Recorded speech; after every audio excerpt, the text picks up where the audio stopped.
제가 이제 실제 사례를 좀 보여드릴게, 아까 뭐 우리 3천만 원 가지고 막 이렇게 얘기를 했지만 이 교육생들 낙찰받은 걸 제가 말씀을 드릴게요. 이분들 실제 얼마 들어갔는지. 경기도 이천에 있는 아파트거든요. 전용이 23평이요. 아파트로 따지면 32, 3평 정도 되는. 이천 혹시 가본 적 있으세요? 이천? 없죠. 이분도 서울에 이제 집이 있는 1주택자예요. 근데 이천을 왜 갔느냐? 왜 보냈느냐? 여기는 비주정 지역이니까 서울에 내가 주택이 있는 1주택자라고 해도 60% 대출 나와요. KB시세. 그리고 취득목세도 1%대고 중과를 안 맞아요. 두 번째 주택이 비주정 지역이면 중과를 안 맞아요. 내가 서울에 집이 있다고 하더라도. 그리고 상대적으로 봐봐요. 이천 면리에 있는 아파트, 면리. 그러면 면리에 있는 아파트를 사람들이 잘 갈까요? 잘 안 갈 거예요. 특히나 아파트는 경매 이제 초보자들이 많이 이제 하죠. 근데 그분들도 눈이 다 높죠. 아니 뭐 면리에 있는 아파트를 가. 이거 팔릴지도 모르고 뭐 하는데 그러면 이제 뭐가 되냐면 상대적으로 입찰하는 사람들이 적겠죠. 예를 들어서 이거는 그래도 9명씩이나 들어왔지만 이런 아파트가 만약에 수도권에 있는 아파트라고 그러면 훨씬 더 많이 들어오겠죠. 최근에 동두천도 48명 들어왔어요, 아파트. 그러니까 이게 지금 33평, 2평짜리인데 한 번 떨어져서 한 1억 정도에 출발을 했는데 이분이 1억 3,500에 받았어요. 아파트가 요즘엔 다 100%가 넘어가요, 이 낙찰률이. 그래도 90%대 이 정도면 잘 받은 거죠. 근데 이 사람이 어떻게 잘 받았는지 봐보세요. 돈도 타잖아요. 그리고 관리실도 있고 앞에 뭐 편의점도 있고 피아노학원도 있고 여기 사는 데는 아무 문제가 없어요. 되게 방도 크니까 방 3개죠. 거실, 발코니도 있고. 그리고 얘가 정말 오래된 아파트도 아니에요. 2010년식인가 그렇게 오래 안 됐거든요. 이게 실제 거기 대문이고 구조가 이렇게 돼 있어요. 위치를 보면 이쪽이에요. 이쪽 경강선이라고 혹시 아시나요? 이게 어디로 가냐면 경기도 광주 지나서 분당으로 가요. 우리가 이천하면 많이 떠오르는 게 하이닉스. 여기 이천 사는 사람들이 이제 하이닉스가 큰 회사니까 거기서 출퇴근을 하는 사람도 많을 거고 수요는 분명히 있는 거예요. 그리고 나오자마자 버스 정류장이 있어서 버스 타고 가면 금방 가요. 여기. 그럼 여기서 판교 바로 가거든요. 예를 들어서 판교에 직장 있는 사람이 분당 판교에 집값이 너무 비싸. 그러면 그 수요가 일로 올 수도 있는 거고 광주도 많이 비싸죠 지금. 그럼 이쪽으로 점점 내려올 수도 있는 거예요. 물론 이쪽 지역에 사는 사람들도 수요가 있겠지만 그러면 예를 들어 이 아파트가 바로 옆에 있고 신축이고 이러면 더 많이 들어가고 더 높은 가격으로 낙찰이 됐겠지만 우리는 A급 물건을 보는 게 아니라 투자는 B급, C급을 가지고 돈을 벌면 되는 거예요. 이러니까 그래도 9명 정도밖에 안 들어왔는데 이천을 보면 이쪽이 중심가예요. 이천은 여기 이천 시청이 있고 여기 이제 뭐 공소운동가 생긴다고 그러고 여기 이제 아파트들이 많이 학교도 여기 있고 아까 그건 학교도 없었죠. 그러니까 이쪽에 있는 아파트는 좀 상대적으로 비싸죠. 우리는 저 위에 있으니까 좀 떨어져 있죠. 떨어져 있는 게 어떻게 보면 더 좋은 거예요. 여기에 있는 아파트가 만약에 뭐 경매가 나왔다 그러면 저거는 사람들 더 많이 몰렸을 거예요. 나만 좋은 게 아니라 다 좋아 보이니까. 그래서 낙찰을 1억 3,500에 받았는데 이게 지금 매매가 1억 8천이에요. 매매가.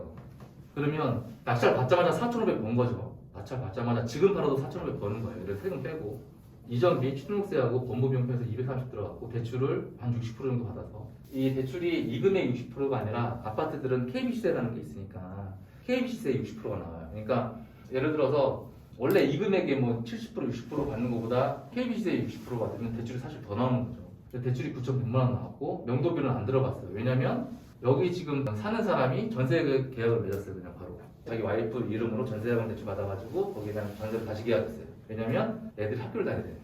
그 돈으로 어디를 못 가는 거야. 애들 학교도 거기, 초등학교도 여기 근처에서 다니고 애들 친구들도 다 여기 있고 자기 와이프나 자기도 여기서 오래 살아서 어디 가는 게 참 쉽지 않으니까 그래서 이제 저희가 전세 계약을 얘기를 했죠. 전세를 시세보다 좀 높게 그냥 맞춰버렸어요. 원래 이제 한 1억 3천 정도의 전세 계약을 해도 되는데 한 1억 4천에 더 했어요.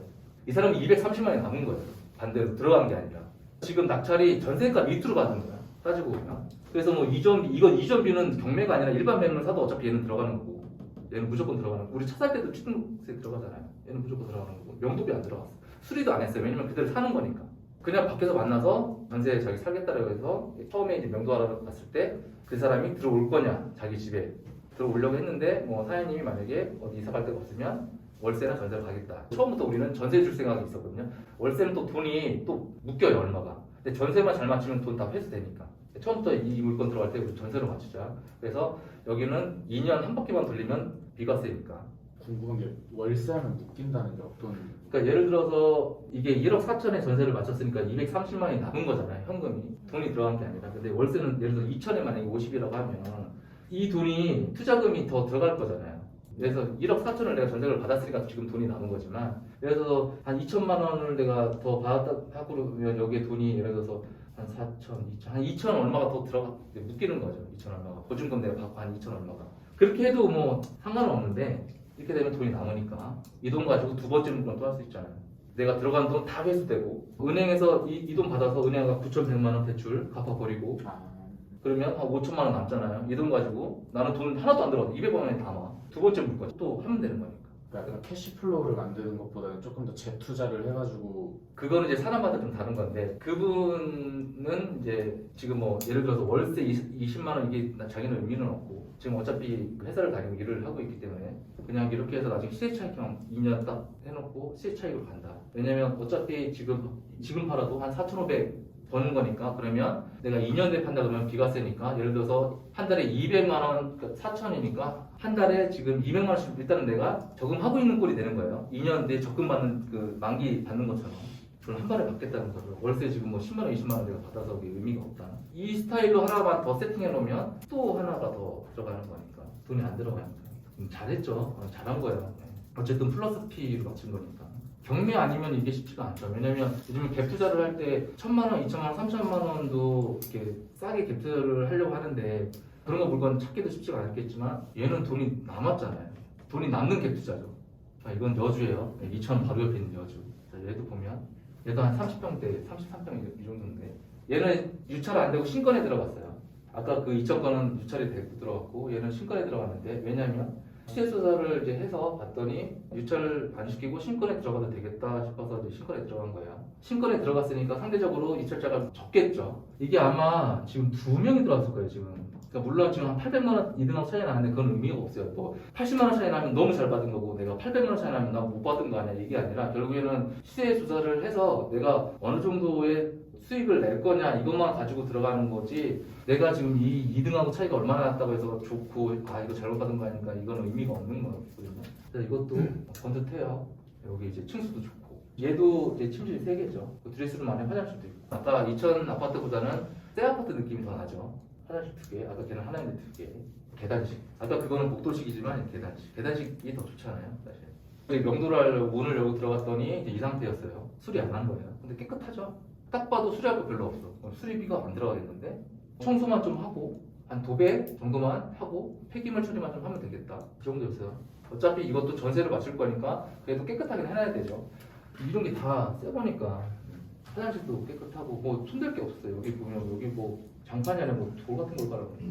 그래서 그냥 도배만 해서 청소만 해놨어요. 청소만 했으면 이게 깨끗하잖아요. 이거 보면 여주 IC가 여기 있는데, 여기 있는 아파트예요. 여주도 여기가 중심지예요. 터미널 있고 시청 있고. 근데 여주 IC 나오자마자 바로예요. 여주 IC 근처면 원주나 딴 데 출퇴근하는 사람들 금방 이거 IC 타고 가갖고 갈 수 있으니까. 학교가 좀, 그래서 이것도 저는 좋다고 생각을 했던 게, 이러면 사람들이 많이 안 들어가요. 걸어서 절대 못 가죠. 애가 한 1km가 넘어요.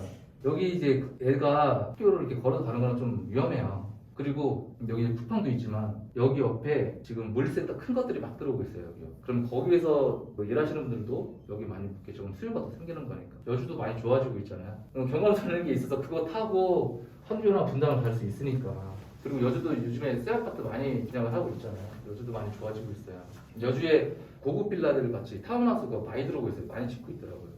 근데 이거는 좋죠. 이것 때문에 그래서 저는 좋더라고요. 이것도 생각한 거예요. 나오자마자 걸어서 바로 버스는 여기 있으니까. 2분. 어른 걸어서 가면 1분 정도 걸리겠죠. 버스 타고 가면 돼요. 초등학교. 우리는 항상 뭐 초프나 학교 가까워야 된다. 물론 좋죠.